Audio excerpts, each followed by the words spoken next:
My name is Andrew. I'm actually taking you to your guide, so I'm going to give you the tour until we get to him, and we'll hand it on. We do have a couple of rules before we go in. We just ask that you will not touch any of the rocks inside. The salt and oil that is in your skin can discolor the rock. We just ask you not to touch anything because of that. It is okay to take pictures, but you cannot use any kind of flashlight, okay? Yep. That's what we have one for. Now, we might have a group here. We'll get started. Someone will shut the door, please. Oh, wow. This is cool.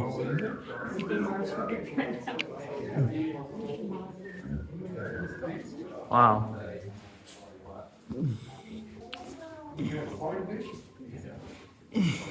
Oh, man. Being invited to visit. Yeah. All right, excuses everybody. We're gonna just slide by. We've been here for like 2 days. Somebody open that door. Yeah.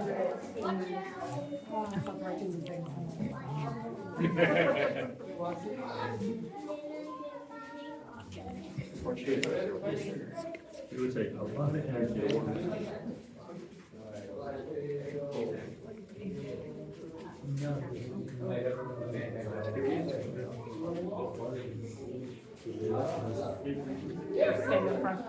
What? Hey. Yes.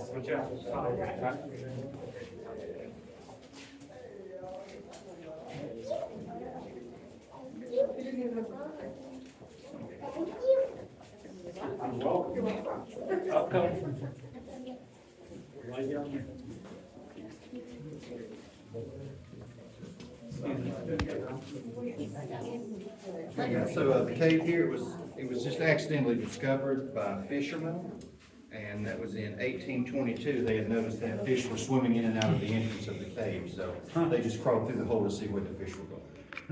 And it was just accidentally found that way. It stays the same temperature down here all the time. It's around 52 degrees year round. That's also about the temperature that the water will stays right around 52 degrees all the time. Right now, we do not have any of the bats inside of the cave. They only use it to hibernate. So once it gets cold outside, that's when they fly in here, and then they will sleep all winter. And usually around the end of March is when they start to fly back out of the cave. When do they hibernate? When or where? When? Like I said, from the time they fly in November till about the end of April. November. There's 2 little holes above the door. That's actually what the bats will use to fly in and out of the cave. Oh, cool. I don't know if you saw them, but you'll see them on the way Yeah, out. still have tours during that time? Yeah, we're only open on the weekends though during the winter. So, but yeah, they're still in. You can see 4 or 5 bats while you're in here sometimes. Most of them usually hang out towards the front of the cave though. Now, there are no fish in here right now just because the hurricane washed them all away. That's why they're in here right now. All the fish hatcheries also got destroyed, so we weren't able to get any fish this year at all. Maybe they'll be up and running next year. None of the creeks were stocked around here either just because of that. They didn't know what was in the water. They didn't want to put the fish in there and then people catch them and eat them. So Right. decided to skip out for a year. Yeah, we'll start to make our way on in here. We'll talk a little more about the hurricane. Now, just watch your head as you here.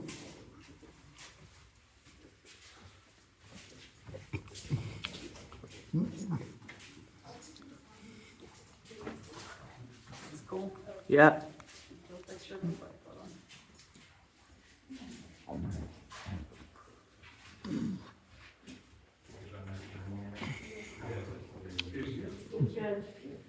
You said you know that?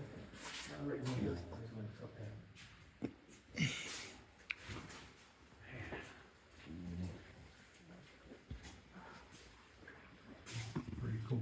Yeah. So now, the cave itself, it's made up of 3 different levels. There's a lower level that's a little farther back that you'll be able to see in a few more minutes. We're on this main level pretty much the whole time that we're down here. Then there are also 8 upper level rooms. The largest of those is this one right up in here. It's called the ballroom just because of how smooth the floor is. They say it's smooth enough to dance on. But we don't actually go into any of the upper level floors just because they all are very thin. They're just a couple of inches thick. So can't support the weight of a group. That's why we stay on this main pathway right here. Eventually enough minerals will accumulate up there that the floor will just collapse under its own weight. Wow. There's nothing to support it. That should be a long time from now. It's about 16 by 20 and it's about 6 feet tall up there. It's a fairly good size.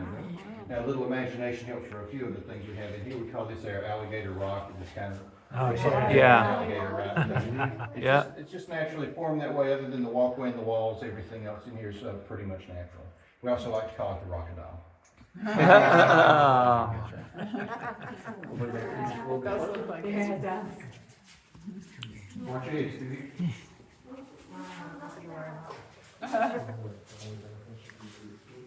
Watch your head. Yep. Low clearance.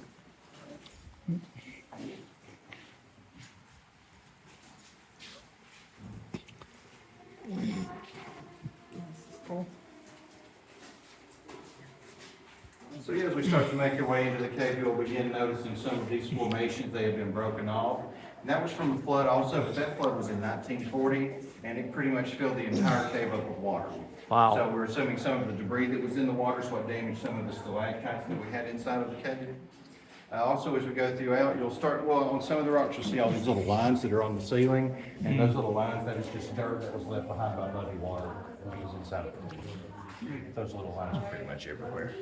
We're gonna let this group walk by. In my group, if you need to keep walking. And I just want to make sure I stay on the Sorry. same thing. And other people that are going to have them back here. Okay. Yeah. Okay.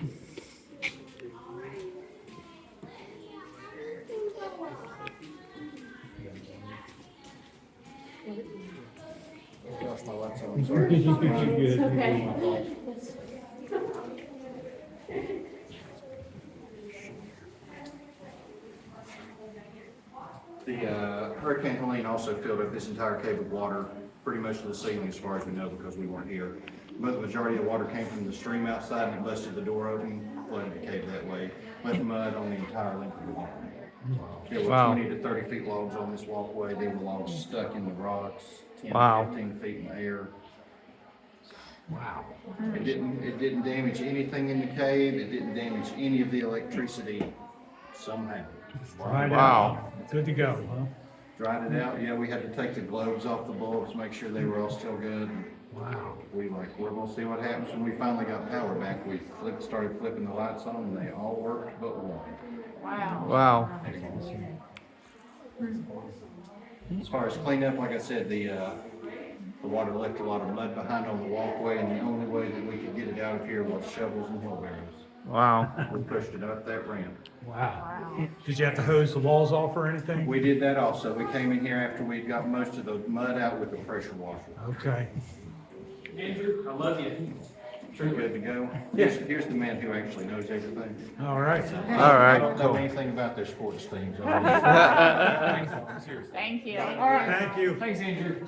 So sorry about that, guys. They had me on a tight schedule. All right. Well, I'm sure he's already explained most of this to you. Has he talked about all of this? No. No. So, the water flow. So you see right up there, we have what we call the bat formation. I'm sure he's already talked about that just a little bit. So this is flow stone, meaning the water that flows over top of it pulls it in all sorts of different directions and causes further growth. A similar thing is happening down here. This is classified as what we call water erosion, because the water is eroding away the rocks. And then we have what we call stalactites, rock formations that grow because of water flow out of the ceiling. All of these factors combine to classify us as a solution cavern and not a cave. Eyes booking it. Mercy. All right, let's make our way into this next room.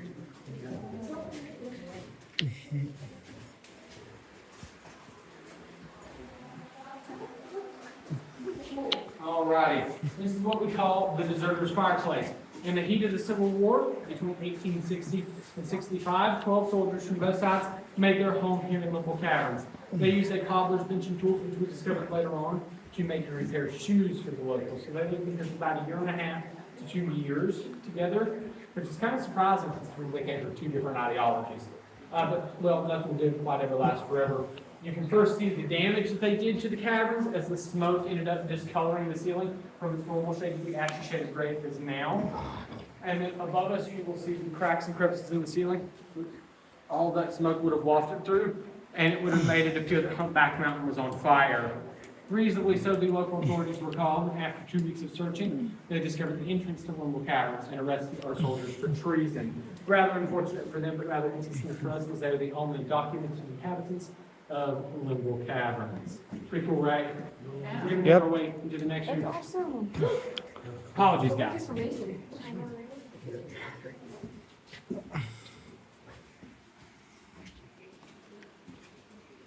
Didn't get asked, how's everybody doing? Good. Good. How are you? Hustling. Technically, we're not supposed to do that, but I had something I really had to do. And yeah. All right. We came from the library, so we're good. y'all are chill. Yeah. Like a glass of Merlot, I say. All right. Whoa.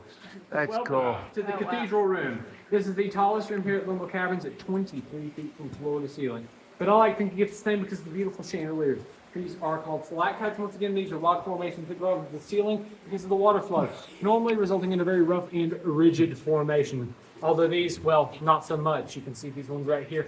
They have been flattened out due to the Great Flood of 1940 that devastated this area of the state and covered the caverns completely in water. This was the first of 2 times this has happened, the second being last fall during Hurricane Helene. Now, what's really interesting is because of all the rocks that were loosened up, we put in the man-made walling to ensure the structural integrity of the caverns. The last thing we wanted was for, any rocks to be falling on people's heads throughout the tour. That's no fun, right? And then, my favorite part of this, the wedding scene. Look, we have the beautiful draperies. You'll see those right there. Yep. Followed by the priest who is officiating. The happy couple, you'll see them with their backs turned right there. But watch out because there's a skeletal hand above their head. And worst of all, the mother-in-law's nose, because she's sticking her nose into the wedding, making sure it goes according to the plan. Okay, Pete. Thank you. Alrighty. Is anybody on my tour claustrophobic? Nope. No? Are we good? Okay. Secure your list of belongings for this next room. We call it the bottomless pool room. And let's just say, we don't call it that because there's an end to it. Alright, go ahead and make your way into this room. Once you get to this point, we'll get out of the tub.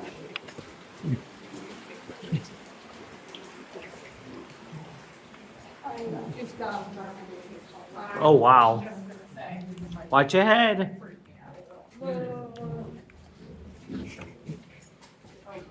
Watch your head.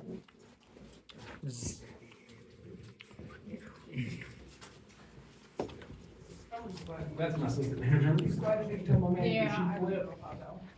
Come on. Just slide all the way these way. Tighter.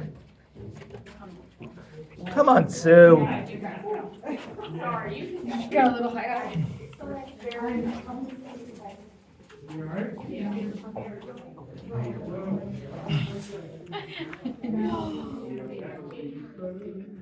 it's good. You can do it. Come on, Sue. You got this. It's not bad. It was so It tight really through isn't. here. I've been here multiple times. I haven't died Having yet. like a sign. Think they bailed. Alrighty. Do we finally meet with them again? We will in just a second. Alright. Welcome to the bottomless pool room. Now, while scientifically speaking, everything has a bottom regime, we have yet to discover the one to this. That's the furthest that we know it goes down What? in the 1930s. Oh, wow. That's all you did doing. I just Before wanna they make sure ran you out of get it. line. Wow. Now, in 2005, we tried to find the bottom once again, enlisting the help of a couple of divers. Although after 15 feet, well, they got stuck, or their equipment did at least, and the last thing we wanted to do was add the story of the drowned diver to the tour. And pull them up. This is the only room in which you're allowed to freely touch the walls. Go ahead and get your touch the field out of the way while you're here. For those of you on the grate, I'm gonna drop the floor. Just kidding. Look out below. Just a wee bit.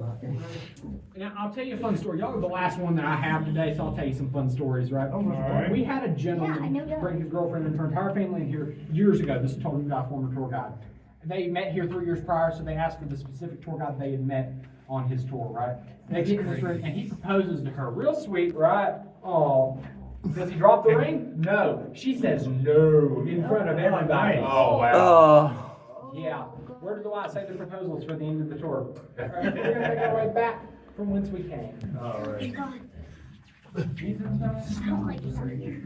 All right, more tech clearances. Watch your heads again.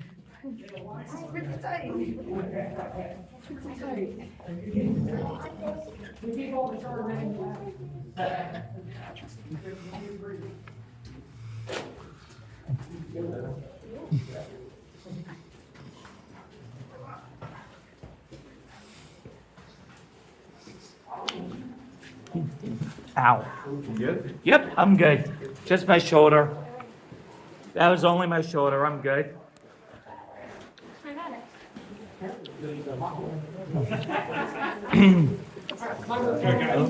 Oh, I'm sorry. Go ahead, guys.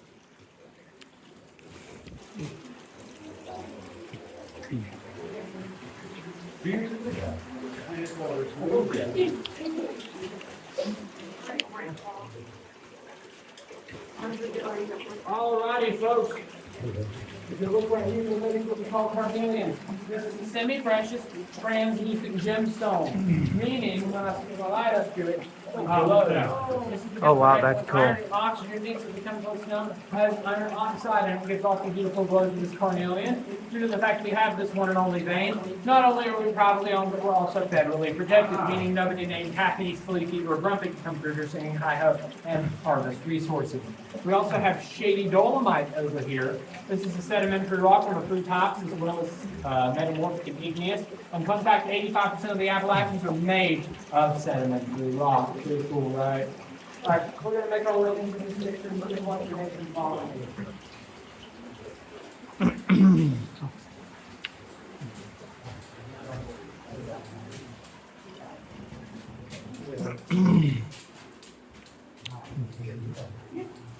Oh, wow. Slide over here.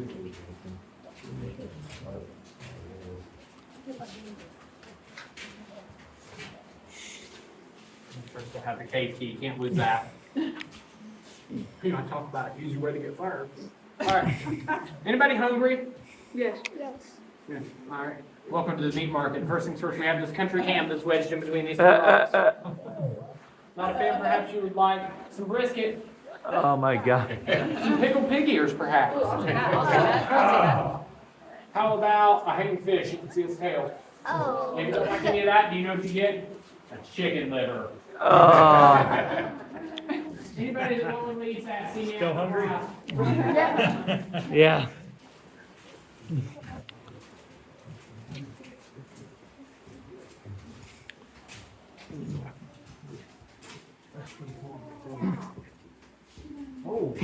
Welcome to the very appropriately named purple room. Now, we call it the green room. This is the largest and oldest stalactite we have. We call it frozen Niagara, not frozen Niagara. We call this can you tell I've hit my head here a couple times? We call this the guess what formation we call it that because everybody sees something different. I've heard everything from a pickle to a cactus to Slimer from Ghostbusters. I've heard everything under the sun. This is our largest and oldest stalactite. It's 2 to 3 million years old approximately. Our oldest formation though, that title goes to frozen Niagara. This beautiful formation resembles a waterfall frozen in time for your enjoyment, and it is our largest and oldest formation at 6 to 8 million years old approximately. Wow. These formations are made of two key components. Algae, which grows due to the damp environment, as well as the unnatural lighting, and oxidized copper, because when copper goes through the process of oxidation, it turns this beautiful shade of green. Now, what's interesting, these formations grow at a slow but steady rate of a cubic inch, which is the size of my thumb, every 125 years. It's pretty old, right? Pretty awesome. All right, do you guys have any questions before we start to move on? Nope.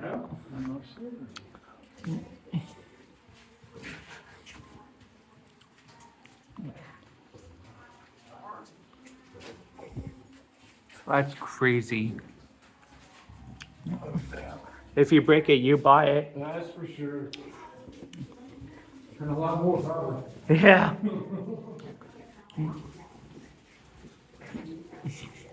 Whoa, that is a low clearance.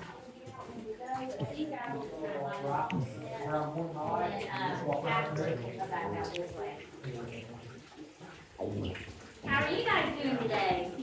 Good, you? All right, doing well. Just stop right there for me, thank you. Here. I'm telling you, that's your moment. Something, you'll find out.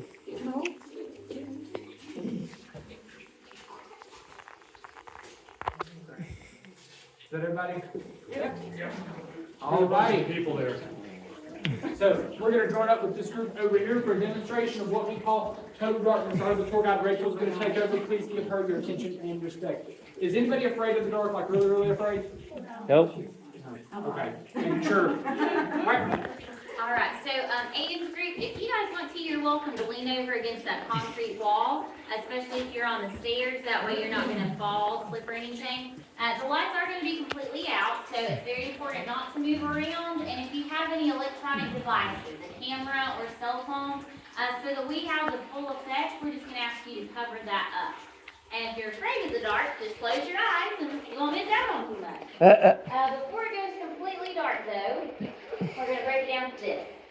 So this lantern is here to give you guys a rough idea of what early cave explorers would have brought inside prior to 1937. If you're here in the early 1900s, there is no walkway, so you were wading in ankle to waist deep 42-degree water. And you only would have had probably an oil-based open flame lantern. So we're going to pretend a little bit. We're going to pretend you're an early cave explorer. You're down here. You haven't told anybody where you are. You only brought one lantern for the trip. And as you're walking through, you slip and fall. Out goes your lantern, and you are stuck in something called total darkness, and nobody knows where you are. How do you get out? Call 911. Well, what you would do, you would have to get down on your hands and knees, and you have to follow the flow of the water out. The water starts at the back of the caverns and flows to the front, so you have to just be very smart and follow that water. But folks, what you're standing in now, this is total darkness. If you have a hand, if you would like to, I'm going to turn my flashlight on one more time. Take your hand, put it right in front of you, because now you see your hand, and now you don't. Whoa. And if you'll wave that hand around, no matter how hard you try, you'll never see it. This is the 100% absence of all visible light. Doctors say the muscles in your eyes will never adjust to darkness like this, so in 3 to 6 months, you would be completely blind. But psychiatrists say, don't worry about that, because in 2 to 4 weeks, you're going to be clinically insane, so no worries. But there's only 2 places in the natural world it gets totally dark like this. One is underground, where you are now, and the other is at the bottom of the ocean in the area known as the abyss. So what do you guys think? Pretty cool? Yep. Scary? Does anybody want the lights on or off? On. Let's take a vote. Raise your right hand and we'll see. All right. Well, I do have to turn the lights back on, sorry. But if you'll wave your hand around in front of you one more time, the lights are coming back on in 3, 2, and 1. All right. So my group, we're just going down this way now. Thank you guys. That's awesome. Excuse me, guys, I'm gonna slide out of the stairs. Excuse me. Yeah, close your eyes. You never really did it. Close your eyes, you didn't miss nothing. All right, we'll make our way into the stairs. All the way, guys. You can at least say you've experienced total darkness. Unless you want to go swimming real deep. Right. It's the only place you can see it. Yeah. I was gonna say I was dying in the dark. I had that cave key in my pocket that said decided it was gonna jab me right in the middle of the leg. I'm like, oh! No. I'm getting the thing that's going in my back pocket. All right. So the first thing we'll notice in here, this snaky-looking material is what we call rimstone. Rimstone always grows perfectly level, and it acts as sort of a barrier for our drip pool, not allowing all that water to spill out into the floor. The other thing we have is what's called cave coral. This is calcite that's bunched together, and it kind of resembles ground beef, does it not? It does. Then above us, we have the algae and copper, iron oxide, and calcium minerals, all from previous rooms, right? Y'all want to see 3 new minerals and what they are actually used in? What's, something you might actually use that has it? First things first, this dark shade of green is zinc. It's used in shampoos, sunscreens, and did anybody take the Flintstone vitamins as a kid? You remember those? Yep. Did we get the chalk or the gummies? Chalk. Gummies? Okay, yeah. Chalk. Y'all have it so good, y'all don't even know. I know, right? Yeah. We all had the chalk. Yeah. Yeah, a lot of multivitamins have zinc because supposedly it's good for your immune system.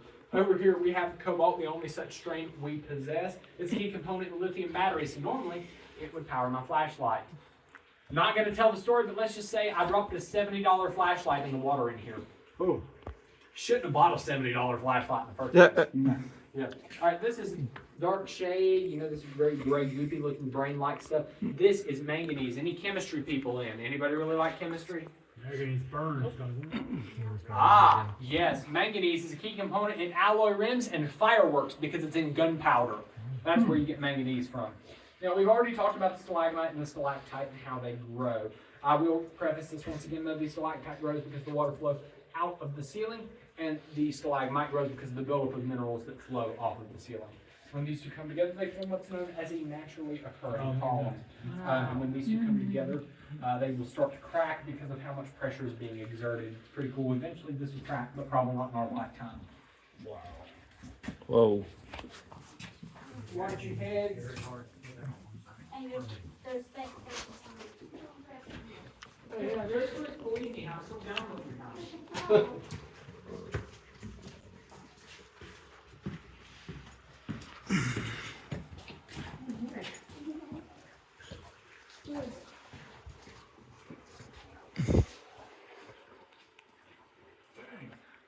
Alrighty. Well, folks, we're as far back in the caverns as we can go. We're 750 feet back, and while there is another 600 feet, it's almost completely impassable. And now in the very back, you won't be able to see it from here. So around the time of the invention of the light bulb, Thomas Edison's mineralogist came here looking for platinum. He was going to use it as a sustainable resource for the light bulb. Did he find any platinum? No, he did not. But in the very back, he signed his name onto the rock, and you can see that right in a picture in the gift shop. No, in all seriousness, you cannot view the rock, and unfortunately, the gift shop is closed after this. Right. So, but I would love to be able to just take people back in there and show it. It would be phenomenal. The owner himself has only been back there one time. And that was whenever his mother owned the place. Lovely lady, truly. Alrighty, folks.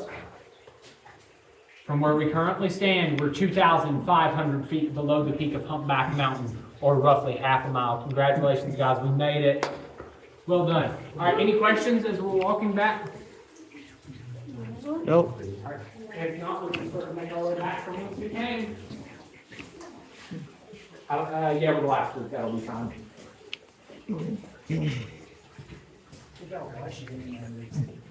Watch your heads, please.